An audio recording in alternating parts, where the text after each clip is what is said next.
Is this the dagger?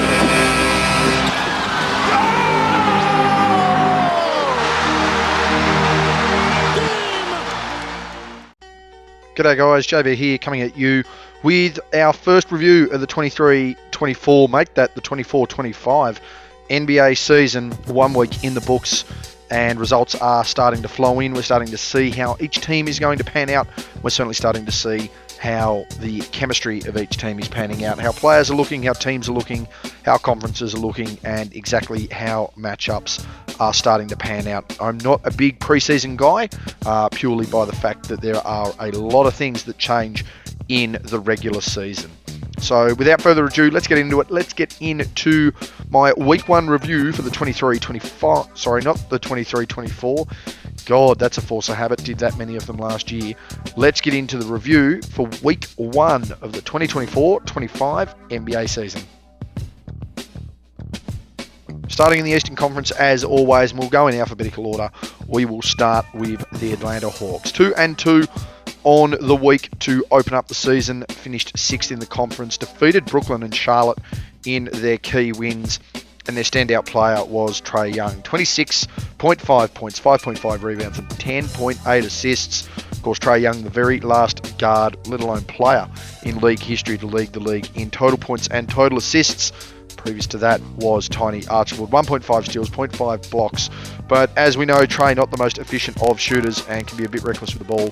6.5 turnovers a game. The big thing for Atlanta that's standing out for me right now is the defensive insertion of Dyson Daniels. He has been huge, leading the league in steals, leading the league in deflections.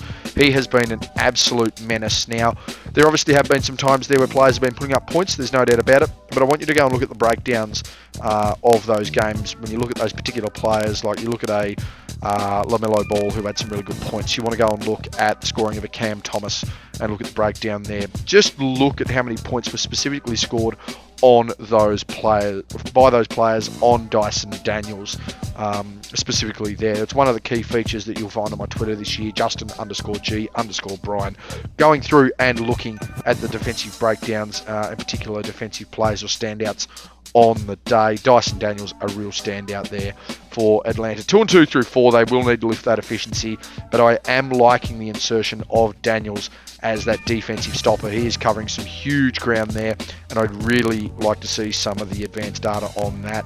No doubt going to be a defensive player of the year candidate from the perimeter, and if that's going to happen, Atlanta can probably get their offensive roll on at some point, and I think there's no doubt there that they will really contend a little bit more than I predicted for them in the preseason. Starting next with Boston, and of course went undefeated to open the season, 4-0 record. Everyone in their wake falling by the wayside. Jason Tatum coming out on an absolute mission. 28.5 points, 6.8 rebounds, 5.5 assists through their first 4 games, 1.5 steals, 0.8 blocks on 1.5 turnovers. There's no doubt about it, he was slighted and feels slighted, whether that is from the NBA Finals, whether that's from the Olympics. It's going to be pretty clear to see that Boston are a team on a mission, the first team looking to repeat since the 17-18 Warriors, and the first Celtics team to repeat since Bill Russell's Celtics in 1968 and 1969. So a lot of pressure on this team historically to want to get this one done. There's not much more to really say about Boston. They're still as rounded as ever. They're still as intent as ever. Defensively, really locked in. Offensively, they're going to get points up. And I heard a point made, I believe it was Bill Simmons, who said, they're at the point now, Boston, where they're just going to rotate players in and out who are going to have their nights on, who are going to have their nights off, who's going to be able to take a bit of a rest, who's going to be able to manage their minutes. Joe Mazzulla, a real good head coach in that sense. So Boston still, tricking along nicely, still undefeated. I don't see them having any real worries early on, even if they do suffer a loss here or there. Pretty clear to see Boston is still the team to beat and still the standard bearer in the league, even after 1 week of play. Over to Brooklyn now, who had a 1-2 start to the week, currently 9th in the conference, and their one win was against the Milwaukee Bucks, leading the way from a flat-out just wanting to score perspective.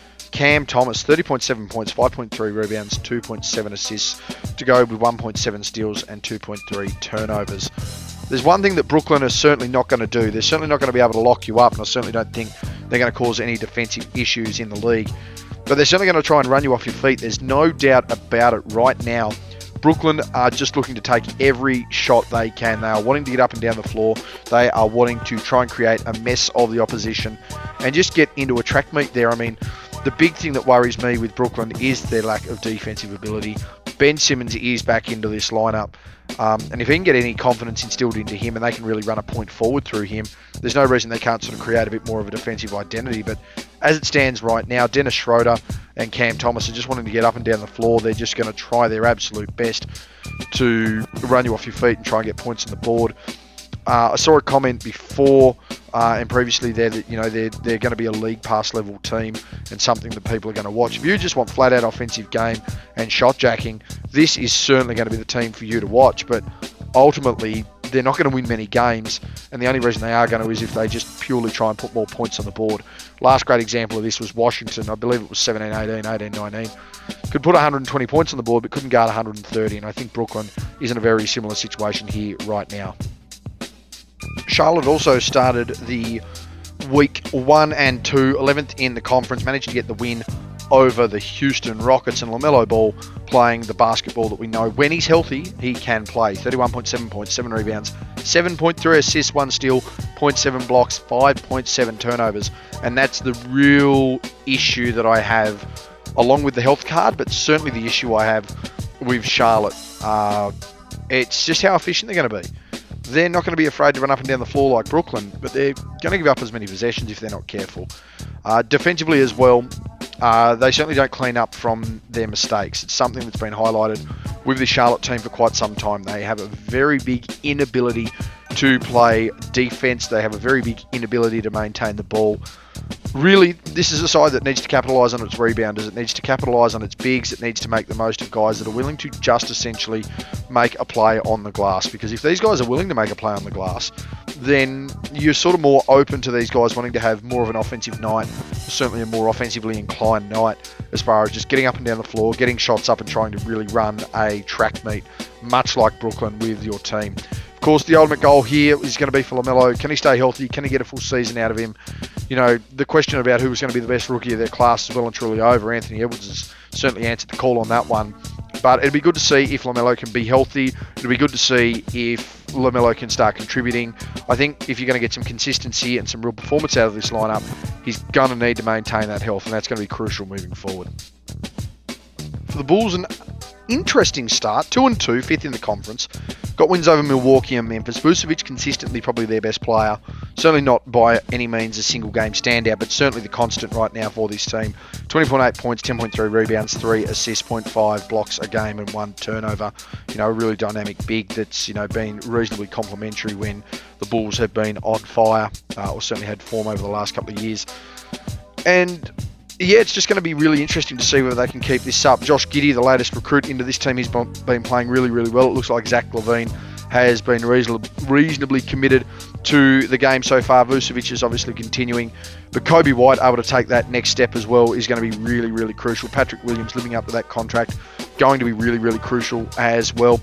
When this Bulls team is confident, when they're firing, when they're wanting to have a go, when they're able to commit, when they're essentially locked in, they get a lot of stuff done. They've been a really exciting team over the last couple of years when they have done that. Ultimately, you would have to say for the last couple of weeks it has been, or certainly the last couple of years, it has been a matter of just trying to be consistent. It has been a matter of just trying to build some form, string wins together. But until they do that, you sort of run into this plague of, they've just got to get 2 or 3 consistently on the board. They've just got to get a winning week or 2 on the board. Hopefully they're able to snap that a little bit more. I think with the depth they've got here, it's going to be nice. Obviously, Lonzo Ball appears to be injured once again, but he's been crucial to re-identifying this team as well, building some identity and building some defense as well. So hopefully the Bulls can continue to build on that and hopefully string together some consistent play there for sure. Cleveland, on the other hand, dominating the season so far, 4-0 in opening week, undefeated, and Evan Mobley having a standout start to the season. 17.8 points, 9 rebounds, 2.8 assists, 1.5 steals, and 2.5 blocks on 2 turnovers. Evan Mobley has been threatening to really explode where he can. He's had some real defensive player of the year type seasons. He's had a solid rookie year. It's just a matter of him taking that next step, and he's going to need to really take that next step if they are going to be any sort of chance, Cleveland, of maintaining. I mean, the one thing that's good to see so far is the fact that Cleveland nearly busted up. People wanted them to break up in that off-season. Second round is where they got to. They should have been a second round prior to it in previous years, but to be able to do that right now has been really crucial for them. And don't get me wrong, that doesn't mean other players aren't playing well. Donovan Mitchell is still having contributions. Jared Allen still having contributions. Darius Garland still having contributions. But the ultimate issue with it right now is, simply the fact that they need to be consistent, that they need to maintain and keep the identity they have as a team. Again, really good stuff right now. Evan Mobley, crucial. Other key players, well, they're continuing to play really, really well. Can't say much more. They're undefeated. They're having a really big impact where they can, and they're a genuine chance right now. They're starting to really show that they can be a genuine chance, and a lot of that does come down to the fact that they play both sides of the ball and they play team basketball. So really good stuff to see. We'll see whether they can continue to post that as the weeks go on. The reverse order of that, though, well, to no shock of anybody, is the Detroit Pistons. Didn't win a game in opening week. They finished last in the conference, of course, yet to get a W on the board. But Cade Cunningham, again, still some inefficiencies there, but appears to be playing a better game than last year. 26.5 points, 4.8 rebounds, 7.5 assists a game to go to 1 steal and 1.3 blocks, 5.8 turnovers. You just can't accept that in the NBA. A little bit of inefficiency, but Detroit themselves have looked like a better team than they did last year. I mean, I can make a genuine case they were the worst team that's potentially ever stepped foot on an NBA court. They couldn't win a game. They couldn't buy a basket. Some senior players, some veterans, some leadership coming into the squad, certainly looking to change that up with a really young team. Coach looking to instill some nice culture pieces and certainly some good routines there, which is ultimately key to trying to redesign a young squad. But they need to stick fat with it. They need to stick fast. We'll see whether anything can come of it. But they certainly look better than last year. I mean, we're not going to be looking at a team that's going to set an all-time losing streak record, I don't think. This is going to be a side that's not going to compete, but if you're off against them and they're starting to fire, you could be in for a long night. So hopefully Detroit can keep it up. They can be a little bit more competitive and sort of bring a bit more respect back to the Pistons brand. So we'll see how that continues to play out. Over to Indiana, 1-3 record on the week, 13th in the conference, did defeat Detroit, but as we've outlined there, Detroit yet to win a game. Pascal Siakam just appears to be the man right now, the guy who has been consistently their best player and certainly the one that's looking to implement. Of course, he signed a long-term deal with the Pacers in the off-season. 18.5 points, 6.8 rebounds, 5.3 assists to go 1 steal and 0.3 blocks, 1.3 turnovers there as well. Detroit, certainly just made a bit of a run and gun game of it, but ultimately there for the Pacers, the big thing they need to do is just really get an identity about themselves. They've had some seriously shocking shooting nights. They've had some seriously bad defensive nights. They've allowed players to get away from them. They've allowed games to get away from them. They need to re-establish that identity. The big thing for the Pacers last year was when they wanted to lock in defensively and make a meal out of people, they could. When they wanted to really try and have an impact on the offensive end and get that ball moving, they really had an impact. They can't go back to one-on-one. They can't be sitting there going, okay, it's your possession to do something. They just purely have to get about it, and they really have to try and make the most of it right now. Of course, it is only early, so it's hard to weigh up. They're likely to go on a 4-game win streak, and they look a lot better with everything from there. But right now, they've got too much firepower for that not to work. I still think they can be a genuine contender in the East. It's going to take them to be, almost 9-10 games back for me to not think anything of what their team potentially could be in this season. So hopefully a few pieces start to stick, a few pieces of the puzzle start to gel, and we'll see how they go from there. The Miami Heat, 2-1 record on the week. Started out slow, 4th in the conference though. Defeated Charlotte and Detroit. Jimmy Butler, their best player. 17.3 points, 5.3 rebounds, 6.7 assists, 2.3 steals, 0.7 blocks on 0.7 turnovers. So nice and efficient there. Of course, their one loss came to Paolo Banchero and the Orlando Magic. A lot of criticisms there about just the lack of offense and the slow start that came through from both Butler and Bam. It's ironic that if you go back and look at the film, Bam was a big reason that any of the misses and any of the slowing down of Banchero occurred. On the other side of that, the other conversation that's now being had is that of Jimmy Butler and potentially him being traded somewhere down the track. I'm not sure exactly what Miami are looking to do, but they're going to have to probably reinvigorate themselves. It's something that was spoken about for a little bit. They are lacking a lot of speed. They are lacking in building momentum in the regular season. Yep, they had a couple of good runs there. 2022, 2023, as far as conference finals, NBA finals. Of course, they made the NBA finals in 2020 as well. But right now, this Heat team just has a fair bit of work to do, I think, to build that up. Don't know exactly what their idea is if they get rid of Butler. Don't exactly know what the plan would be to replace him. But it'll be very interesting to see what the Heat do moving forward. The 2-1 record probably makes up for some of the concern that was being had with this squad. To Milwaukee now, and they are a 1-3 record. Their only win coming against Philadelphia. The same Philadelphia team that's pretty underdone right now, and certainly not the contender that you thought it would be, or that anyone thought it would be, and certainly might not be the contender that people thought it would be as this season goes forward. Damian Lillard, 28 points, 6 rebounds, 6.8 assists as the leader of this squad right now. 0.5 steals, 0.3 blocks a game on 3.3 turnovers. Now, I say leader of this squad, and that's certainly from an offensive standpoint. I think defensively, Brook Lopez probably has been their best defender. Giannis routinely still looks like one of the best two players in the NBA. But I don't know what's going on with Milwaukee. They just seem to have this real crisis where things start to look good, then they don't look good. They get on a bit of a run, and they can't get on a run. Then they're getting into really scrappy battles with bad teams, which just shouldn't be happening.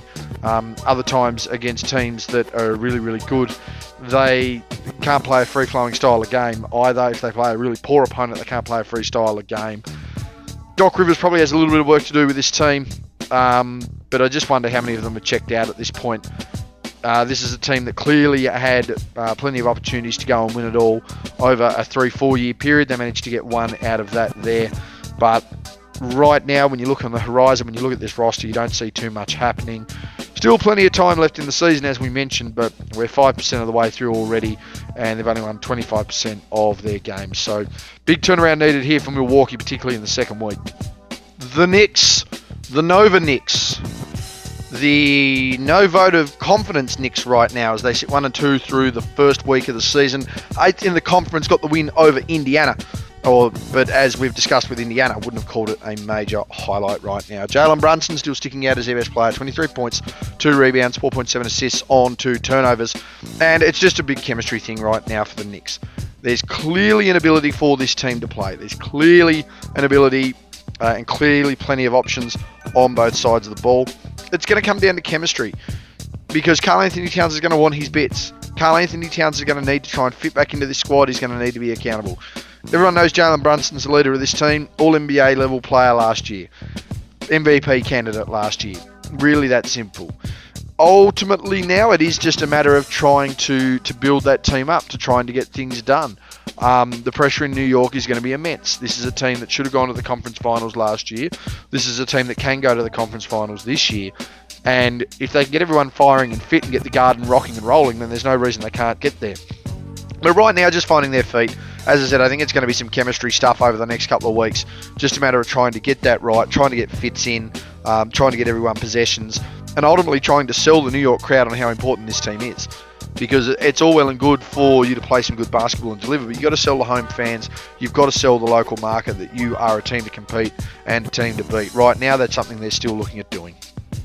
The Magic are a team that I am extremely excited about, and I'm excited about them to the point where they may be a smoky for the Eastern Conference Finals. 3-1 record through 4. Defeated Miami, defeated Brooklyn, defeated Indiana. And Paolo Banchero, the player of the week there for the Orlando Magic. 28.5 points, 9.3 rebounds, 6 assists, 0.8 steals, 1 block a game on 1 turnover, and the man had 50 points in amongst it somewhere. Now, I'm not sure whether that was during that particular week, whether that's just fitting in following a performance straight out of it. But Paolo Banchero was one of the 10 best players in the NBA last year. Paolo Banchero should have been in the All-NBA second team. Paolo Banchero definitely was an all-star. Certainly he had a case for most improved and has been there for quite some time in this league as one of the guys. The big thing that hurts Paulo Banchero is he plays in a small market. And there was a bit of an argument over the last year or so as to who was going to step up and be the man. He was the one that stepped up. He stepped out. You know, everyone looked at Anthony Edwards last year as having a breakout year. Anthony Edwards the year before, when injury went to Karl Anthony Towns, that was the year he really broke out. Banchero similar. However, he's going to get his national recognition this year. You add in all the defensive pressure that comes from this Orlando team, the selflessness of this Orlando team, and they are one of the teams to watch in this league. Jalen Suggs, another good defensive presence as well. Jonathan Isaac still yet to come back into this squad. So a lot of upside for Orlando, and I'd encourage anyone who's a fan of the game of basketball to be checking out the Magic whenever they get a chance to get them on their television screen, get them on their league pass, wherever they watch games.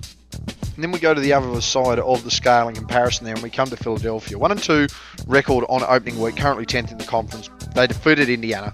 Again, we've spoken about Indiana and where they sit right now. Tyrese Maxey leading the way there, 31.3 points, 4.0 rebounds, 3.7 assists, 1 steal, 1 block a game on 2.3 turnovers. Had one of the best games, certainly the best game for any guard this season so far in that win against Indiana. But I do just wonder where they sit right now, because outside of a couple of key pieces, they look old. And the guys coming back in are aged old despite their age. And that's purely through injury and misfortune. Embiid's not back in this team yet. Paul George is not back in this team yet. Tyrese Maxey's clearly the leader. We want to see him have several weeks as the leader to really prove things. But again, I think the most complimentary and the best, most effective way to play him is going to be playing him as a third option to really try and open things up. But if he keeps playing like this, he's going to be the number one. Which might actually open things up for Paul George and Joel Embiid, but I really don't like the look of this team right now. They did a lot of recruiting, they did a lot of bench power. It was a play to try and win it all right now, and I think it would have been a great play to try and win it all right now had it been 2019 or 2020.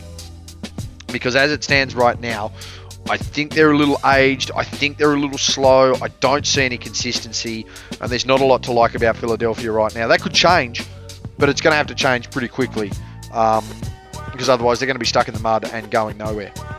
Toronto started the season slow, but that's not necessarily unexpected either. 1-3 record through 4 games, 12th in the conference, got the win over Philadelphia. Again, you just heard my points on Philadelphia. Scotty Barnes trying to stand out, though. He's clearly going to be the leader of this team. He's going to be a perennial all-defensive candidate as his career goes on. But it's going to be a matter of staying healthy and sticking through thick and thin. 19.3 points, 7.8 rebounds, 6 assists, 2 steals, 0.5 blocks on 4 turnovers. And I think the only thing that sort of separates Toronto from being, almost close to that level of a Portland, and sort of stick with me where you can here, there's a lot of pieces there that they are pieces. If you can get a solid star out of them, if you can build sort of a hierarchy, build a couple of key, rotational lineups as far as what's your second unit going to look like, what's your defensive unit going to look like, your starting lineup, your closing lineup, all that sort of stuff, then you're going to start to really see whether this team can pan out or not, because it's got some pieces that can fit into there. But outside of Scotty Barnes, there's nothing stepping out in front of me that's going, geez, they're a team to be reckoned with. They are only young. They've got a couple of different pieces that can fit in there too as well. And players that are trying to find their way, re-establish themselves. Of course, the trade with the Knicks really brokered some ground for them last year. But yeah, I just don't know exactly what they're going to look like right now. I think a lot of it's going to come down to where Scotty Barnes fits, just where he sits, where a few people start to play off him, and just exactly how their defensive bigs play. But yeah, Toronto right now, they could potentially be that Portland of the East Coast if they're not careful. Finally, in the East, we go to the Wizards, and while they are still mildly inept, they have started 1-2, and they're sitting 7th in the East, defeated Atlanta. Jordan Poole with a reasonable, consistent week, 22 points, 1 rebound, 5 assists, 3 steals, 0.3 blocks on 2.7 turnovers. And part of the key that we're starting to see there is the fact that Poole was starting to play some basketball that we saw when he was with the Warriors. It was something that we didn't see last year. Of course, made the bold prediction that he may be the most improved player in the league in 23-24. Of course, looking at 24-25 eyes, that was one of the stupidest things that I've ever said. Now, in saying that, if him and Kuzma can try and get back onto the same page when Malcolm Brogdon starts to get into things, when Jonas Valanciunas starts to get into things, this Washington team has clearly improved from last year. They've clearly got some pieces that are proven pieces in championship sides, in sides that can get things done, key rotations on successful teams. This is where they're going to be able to really build something out of it, because you've got some experience in Brogdon, you've got some experience there in Valanciunas, you've got someone like Kuzma who's still wanting to prove his point and can be consistent, albeit in a bad side, and you're looking at someone like a Jordan Poole who, when they spark up, can spark up really, really well. Whether Washington's able to nail that down is going to be key. They need to be a side that, yeah, you're not going to contend, but you're a side that when you play good basketball, you're going to be rewarded. You're a side that when people slip and you're playing good basketball, that you're going to get wins. And I think if they can start to focus on that, they're going to be a lot better, and they're going to play some better basketball for it. Moving over to the West Coast, and a move over to Dallas, last year's NBA Finals. Started the season with a 2-1 record, fourth in the conference, defeated the Spurs and defeated the Jazz. Of course, two of the worst teams in the West right now. Nonetheless, win is a win. And I nearly had Luka Doncic on here, but I am a hard marker when it comes to efficiency, and that's something that Kyrie generally has in spades over Luka Doncic. So 20 points, 3.7 rebounds, 5 assists, 2 steals, 1 block a game, or 1.7 turnovers. When Kyrie plays good basketball, his team plays good basketball. When Kyrie plays great basketball, his team plays great basketball. The big thing that helps Kyrie in this situation, though, is that he's got Luka Doncic, who essentially has played 6 years in the NBA, is a 5-time All-NBA first-team member, multiple MVP postings, multiple attempts at running in the playoffs, conference final run, NBA finals run. That's why Luka is the ultimate leader of this team. I still have Luka down as an MVP candidate. It's going to be interesting to see just how crucial his involvement is in this Dallas team. Many are still predicting them to go back to the NBA Finals. It's not something I necessarily see. But if you're going to have Kyrie Irving play some really good basketball, if you're going to have your team involved, if you're going to have your team connected, he's a crucial part of that there. So I don't mind Dallas right now. They're going to be high octane offensively. They've got some crucial guys who can contribute defensively. It's a matter of them harnessing it and delivering in the clutch. Doesn't matter where they sit defensively. Doesn't matter where they start to sit in the regular season. If they're a team that's going to deliver down the stretch, they're going to see postseason success, and it's something that we're starting to see a little bit of early. Of course, one of the big talking points so far to start the season has been the effort and the record of the Denver Nuggets. 1-2 through their first 3 games. 13th in the conference. They defeated Toronto, and Nikola Jokic continues to be their best player despite a bad week. 32.3 points, 10.3 rebounds, 7 assists. Had 1.7 steals and 1.3 blocks. Turnover rate still high, so is the usage. The ultimate concern right now for Denver is simple. Where are the defensive stops coming from? Where are the other players going to stand up? Where is the ball movement? Who are the key contributors? I mean, ultimately, as we look at it, as I said before, the defensive identity of this team is gone, and it went when Kentavious Caldwell-Pope decided to go to Orlando and really make the most of it where he could. Because right now it is the Nikola Jokic show, and it's a matter right now of denying his passing. Now, the big key, right, obviously last year was shutting down his passing, trying to make him go one-on-one. On the other side of that, if you didn't go one-on-one, you doubled him down, and once you doubled him down, really easy work to do just to avoid shooters. Well, the fact that KCP's not there is starting to expose about how important defense really is indeed a factor still in the NBA. Because when you really look at it, you're talking about a team here that's, extremely high octane on the offensive end of the floor, but defensively can't stop it. And I think it's starting to prove that's the ultimate difference in what their game style was last year. To one of the surprise packets of the league so far, I think many people were wondering what exactly was going to happen with the Golden State Warriors. Klay Thompson's gone, Draymond Green trying to reinvent himself, Buddy Hield joining the team, where does Steph sit? All of a sudden right now we're looking at a Warriors team 2-1 through their first 3 games, 6th in the conference, defeated Portland and Utah, but Buddy Hield, huge off the bench. He has ultimately been their best player, particularly with Steph Curry suffering an injury. 19 points, 5 rebounds, 3 assists, 0.7 steals, 0.3 blocks on 1.7 turnovers. If you're going to have a player that is so effective in so limited amount of minutes that he basically acts like a starter, you have a reasonable depth and a reasonable rotation going on with your team. It's going to be really interesting to see whether they can maintain it.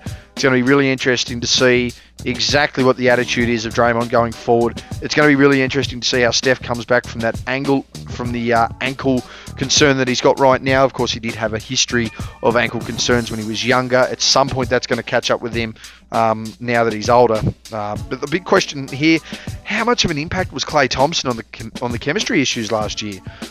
Jonathan Kuminga, potentially an issue there as well that's floating around, but it does appear that he might be able to overcome those. He may be on the move. I don't know exactly what's going on there, but the Warriors somehow have been able to tap into something, been able to deliver, really find some chemistry, really find some motivation, and really find some sort of identity early on, which is good to see.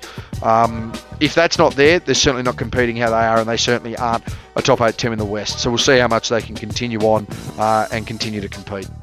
Over to Houston, currently sitting 9th in the conference, 2-2 record. Got wins over Memphis and San Antonio, but Jalen Green continuing off where he finished last year. 28.8 points, 3.8 rebounds, 2.8 assists, 0.8 steals, and 0.3 blocks on 2 turnovers. Of course, Alperen Sengun still having a big impact on this team as well. The ultimate question really with this one right now is just trying to work out the exact pecking order of this team, trying to work out who the sustainable leader of this team is, and ultimately just trying to identify itself, because there's plenty of options and plenty of tools of the trade that are there. We saw them last year. It's now a matter of being able to take that next step. The team was cruising to well above 500, I should say, until Sengun got injured. They then looked like they were going to easily miss the playoffs. And then by the time they rallied, they only just missed the postseason with a 500 record. So there's clearly options on this team. There's clearly effectiveness on this team. There's now clearly also been 2 established leaders. And the crucial thing now is working out which one of those leaders is best suited in what situation. Both are clearly offensive.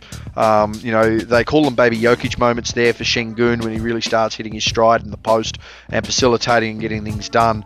But I think if they're going to be able to feed off one another, you're going to get a far better inclination of where this Houston team is. 500 right now is about right. It's just a matter of re-identifying and re-establishing the pecking order, being content with that and getting the job done.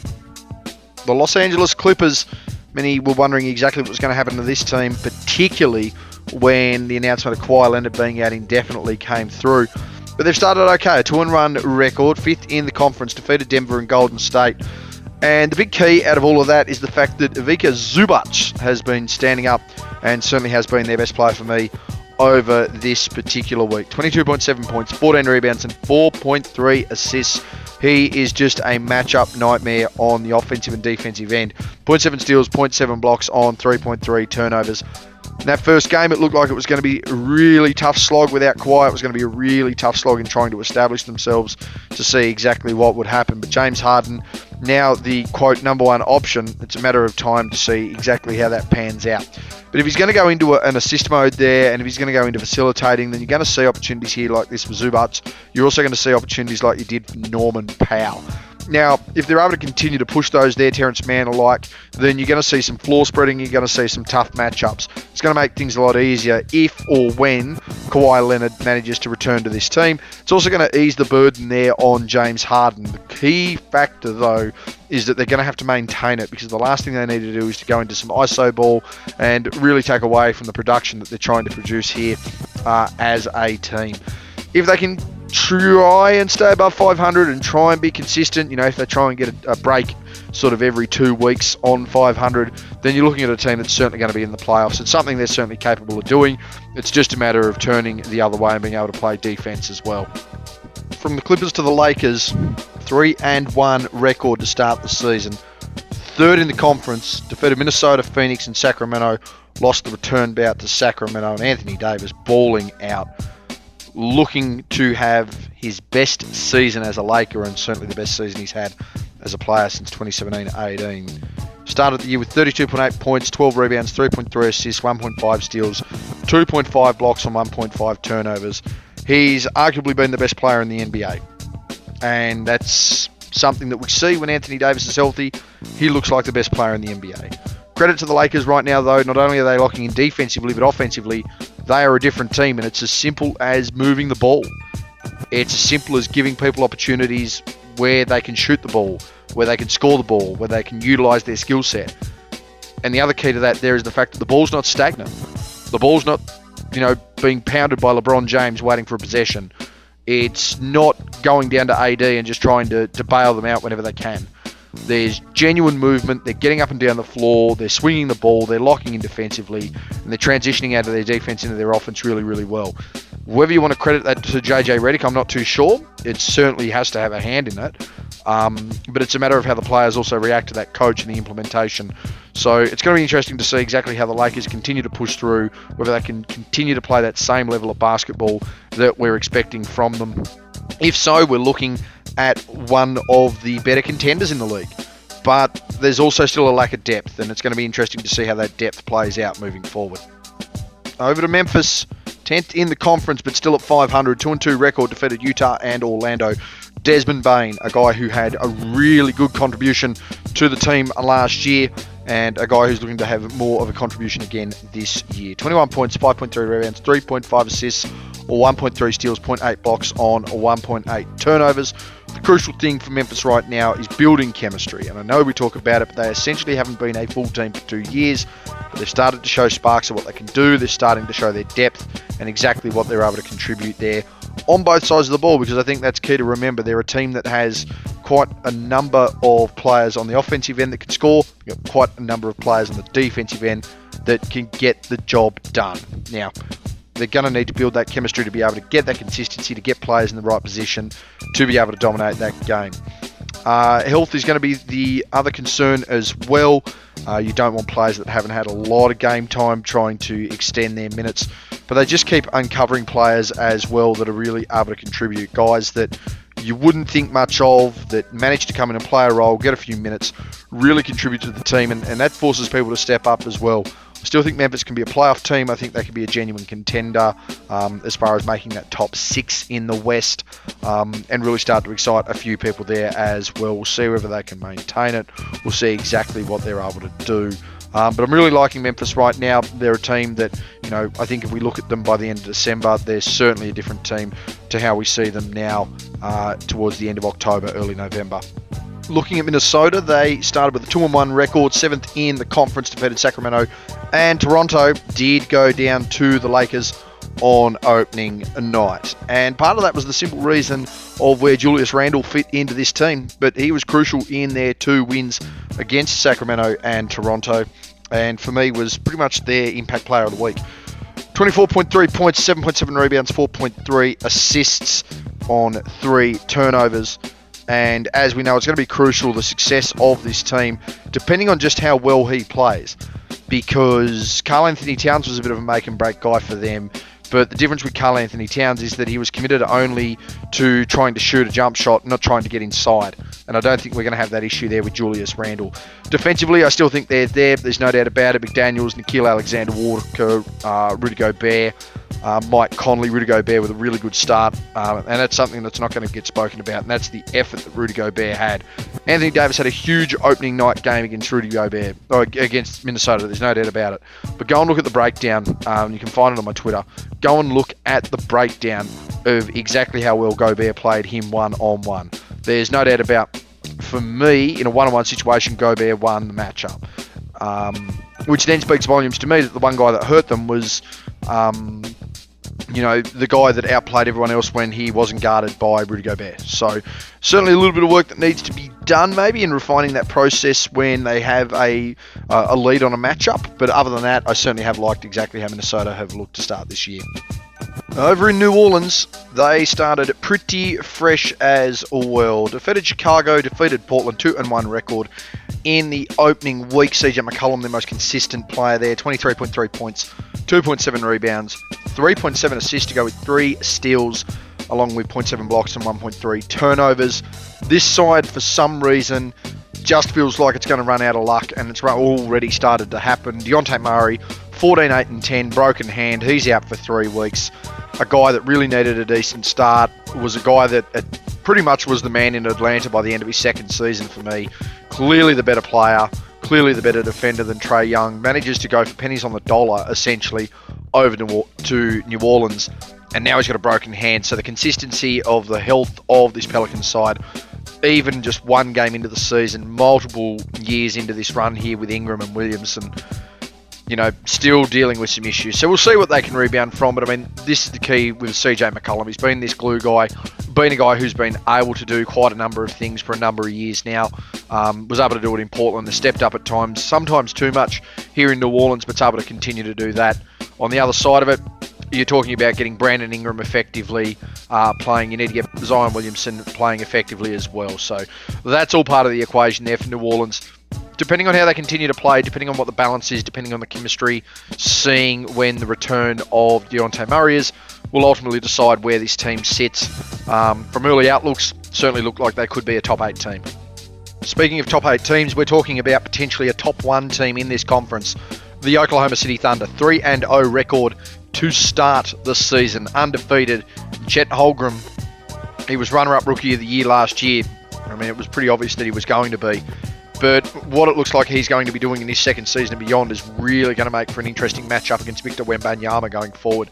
So far to start, 23.7 points, 13 rebounds, 3 assists, 1.3 steals and 4 blocks a game on 2.3 turnovers. He is as efficient a basketball player on both sides of the ball that this league has. Adding to that, he's technically not the number 1 man. If he keeps playing like this, he will be their number 1 man, and then you have to contend with the fact that someone like a Shai Gilgeous-Alexander, who's a runner-up MVP, for me was probably the MVP last year, then, as a second option becomes, 29, 30 points a game potentially. Could be a little bit less than that, I think, if Chet's going to continue to play this way. But that's a huge tick in the box there for Oklahoma City. Isaiah Hartenstein being in there, being able to get minutes. When you look on the other side of it, Alex Caruso being on that team. And you've still got all the regulars that are on that squad as well. Just ridiculous stuff right now for Oklahoma City. It's going to be a matter of them trying to keep it up, trying to keep up appearances, trying to keep up the pace, locking in on both sides of the ball and just delivering where it matters the most. Ultimately, the big crux that we saw with this team last year was just not being able to get it done in the big moments in the playoffs. But again, they're young, they're exuberant. And realistically, when you look at the draft rights for this team, the best 7-year-old in the world is slated to be picked by Oklahoma City. So we'll see how they continue to play, but they look really, really good right now. Speaking of teams that look really good right now, and that is the top-heavy Phoenix Suns and what they've been able to deliver on multiple levels offensively to get the record that they have right now. 3-1, third in the Western Conference. Defeated the Clippers, defeated the Lakers, and got a win against the Mavericks. And Kevin Durant has just been doing Kevin Durant things. 29 points, 7 rebounds, 3 assists, 1 steal, 1.8 blocks a game. Just getting it done. Just delivering when they need it the most. Big in that Lakers win defensively. LeBron having his worst shooting game since 2007. Just a massive effort by Phoenix, and this is going to be the crucial thing for Phoenix. They are a team that, if their senior stars want to commit defensively, if Bradley Beal wants to put in an effort, if Devin Booker wants to put in an effort, particularly Kevin Durant, if they want to put in an effort defensively, and they've got the energy reserves to compete on the offensive end, their night becomes a hell of a lot easier, and they become a lot more competitive than people really give them credit for. Now, I don't know how long they're going to be able to sustain that defensive ability, but the crux of the matter for teams facing them offensively is that if you're not good defensively and you're not good down the stretch, Phoenix are, because they're really good offensively and they can deliver down the stretch, and they've never had an issue in doing that either. So we'll see how this continues to play out. We'll see how it pans out. But right now, just with the way Phoenix are playing, maybe Bradley Beal was right. Maybe they can be 50 wins. Maybe they can be a team that genuinely sits close to the top seed in the conference. Time will tell, of course. And while this team certainly won't be sitting atop the conference, the jigsaw puzzle of pieces that don't generally fit could cause some issues if you are having a bad night. The Portland Trailblazers, they currently sit 14th in the conference, a 1-3 record, did defeat New Orleans. Jeremy Grant continues to stand out as their best player. 21.3 points, 5.3 rebounds, 2 assists, 1.3 steals and 2.3 blocks on 2.5 turnovers. This is just a group of misfits, and it has been for quite some time. A lot of these guys on this team could be traded anywhere else to be really crucial key rotations for contending teams. The question is there anyone about that could potentially slide into this team to make this team itself a better team, a playoff team, reinvigorate basketball there in Portland? At the moment, I don't know. Jeremy Grant is a really good third piece. Anthony Simon's probably a good third piece. Robert Williams, capable starting centre, and he's not in the lineup right now. DeAndre Ayton, capable, as we know. Scoot Henderson still getting used to the game. I just don't know with Portland. There's no real direction as a franchise. There's no genuine direction as far as a game style, as far as what's going to get the job done. But there's enough pieces there to suggest that if you get one or two pieces in, or you can get some reward for some trade pieces, that you can build something. As I said, they're the jigsaw puzzle full of pieces that don't fit, that don't stick together. It's a matter of developing and seeing what goes on. Crucially, though, they are a team that if you are having a bad night and they're on, it will cost you a spot. So they could cause some damage without even realising it, without even having to play to their utmost. So Portland, a really funny one. 14th, probably not reflective of where they'll be. But yeah, interesting fit out there in the Western Conference. 3 teams to go, first of them being Sacramento. I don't think anyone's shocked to see their best player being Domantas Sabonis. A 1-2 record, 12th in the conference. They got their win against Portland. As I mentioned, there was Sabonis, 23 points, 11 rebounds, 6 assists. Has been one of the 3 best centers in the league for a number of years now. He and Bam genuinely crisscross during the year. But just consistently, Sabonis has been a point scorer, a rebound getter, a facilitator. A lot of homerism as far as his defense there, but I think he clogs the lane. I don't think he's necessarily a huge liability defensively. He's a guy, though, that can clog the paint. The big thing for Sacramento, said it last year, I'll say it this year, and it's going to become more prevalent this year, and that's being able to play off Sabonis. That's being able to deliver off Sabonis. I think when you've got 2 of the best closers in the league, when you've got De'Aaron Fox and you've got DeMar DeRozan on this squad, they're going to be able to do things. We've started to see parts of that there. DeRozan a little bit older, but if you're going to get an older DeRozan to give you 20 a game and not be relied upon in that sense, then I think they're all right. Ultimately, though, it's the same thing we've said about Sacramento for a couple of years now. They still need to refine things defensively. And I know De'Aaron Fox is an absolute ball pest. He's a guy that can play the passing lanes. He likes to pick pocket. He's not an all-time elite defender. He's probably not in the upper echelon of defensive guards in the league either, despite the amount of pickpockets he gets. We're not looking at a Dyson Daniels level player, but I think if he can convert that energy there, the defense does lift a little bit. I just think ultimately the offensive side of the ball will continue to solve itself for Sacramento. Over to the Spurs, 1-2 record to start the season, 13th in the conference, got their win against Houston. Victor Wembanyama continuing to show why he was one of the leading defenders in the league, and certainly one of the better rookie campaigns of the last 30 years. 20 points, 12.3 rebounds, 2.3 assists, and 2.7 blocks to start his campaign in 24-25. Ultimately, as we know, the big thing that has certainly helped the Spurs right now is Chris Paul joining the team, throwing him lobs, getting him easy looks, because it's exactly what he needs. The issue at the moment, though, and it's going to be the issue that continues to plague the Spurs until they really get a flip on that culture, is understanding that you've got an absolute generational talent that's right in the pike, that's ready to go, that can clearly dominate this league and has since day one. And you don't give him the ball, you don't give him possession, you don't give him a chance, or you've got guys who certainly aren't at that level, or certainly aren't at that all-time perspective of a Chris Paul, and they just burn possessions.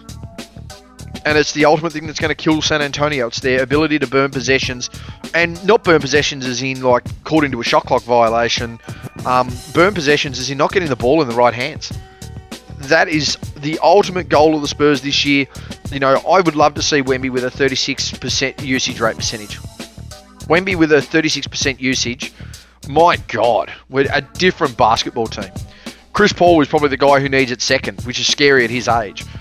But they need to really lift that. They really need to up it. They need to give more possessions there to Wemby.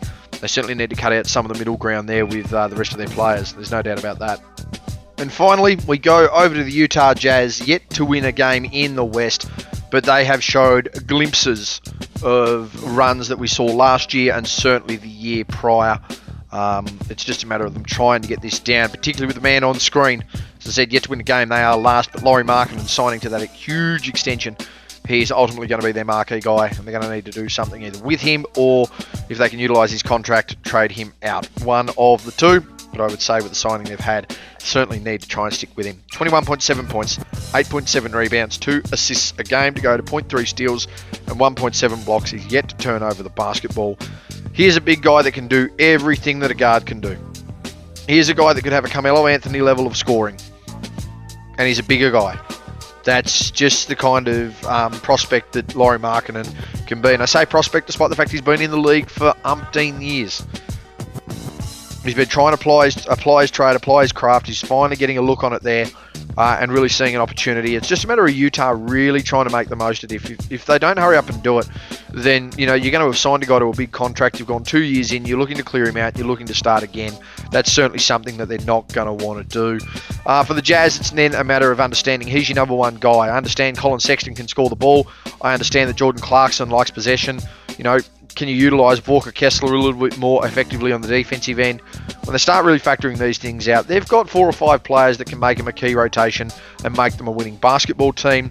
It is purely and simply, though, a matter of them trying to make the most of those opportunities. Anyway, guys, that's been me. Thank you very much for tuning in. That was the Week 1 review for the 24-25 NBA season.